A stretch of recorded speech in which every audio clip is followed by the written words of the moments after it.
3 сард 3-ын дэлхийн аварга шалгаруулах одоо сайхан тэмцээний үеэр бас та бүхэнтэйг өнөөдөр одоо уулзж байгаадаа би ч их баяртай. Бэлэг дэмбэлтэй сайхан үйл явдал боллоо. Бэлгүүнүүдээ бас баяр хүргэе.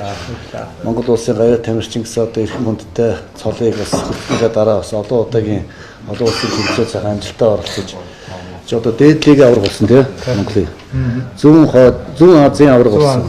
За тэгээ Азийн хөрөл медаль авсан. Олон сайхан амжилтуудаар одоо манай Асын хөлгийн багийн хамт олон тамирчид та бүхэн одоо ингэж амжилт гаргаж ард түмнээ баярлуулж байгаад одоо чин сэтгэлээсээ одоо баяр хүргэе. Ард түмнийхээ нэрийн өмнөөс та бүхэнд бүгдэнд нь баяр хүргэе.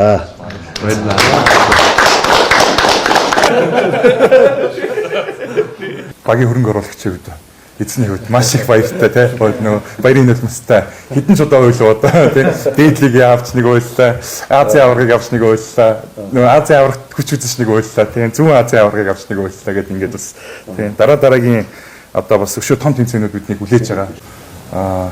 Монголын сагсан бөмбөг бол батарцсан, тарцсан байсан тийм маш хүнд үеийг давж исэн. Тэгээд тэр үед бас тамирчид маань нэг зорилготой болоод Монголын бүх тамирчид маань тэгээд бас ерөнхийлөгчийнхаа дэмжлэгтэйгээр тохойд хэд дууцаж нэгдэж нийлэх энэ арга явыг олж явснаар одоо өнөөдөр 4 жилийн дараа бид нэр сая Азийн 30 жилийн түүхтэй сагсан бөмбөгийн одоо түүхтэй ийм улс тэгэхэд 60 70 жилийн түүхтэй хятад Японы багуудтай тоглоод бас чиг үзээд бас өөрсдийнхөө энэ ур чадвар хүчээ сорж бас тодорхой хэмжээний амжилт гаргаад ирсэндээ маш их баяртай байгаа. Тамирчдаараа маш их баярлалаа. Энэ бол зөвхөн манай тамирчдын бас дэмжлэг биш, төрийн бодлогын дэмжлэг байсан.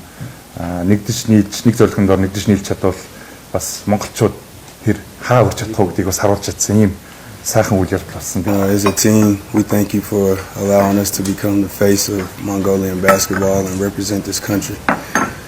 It's an honor. Thank you for the invite today. Сонирхолтой.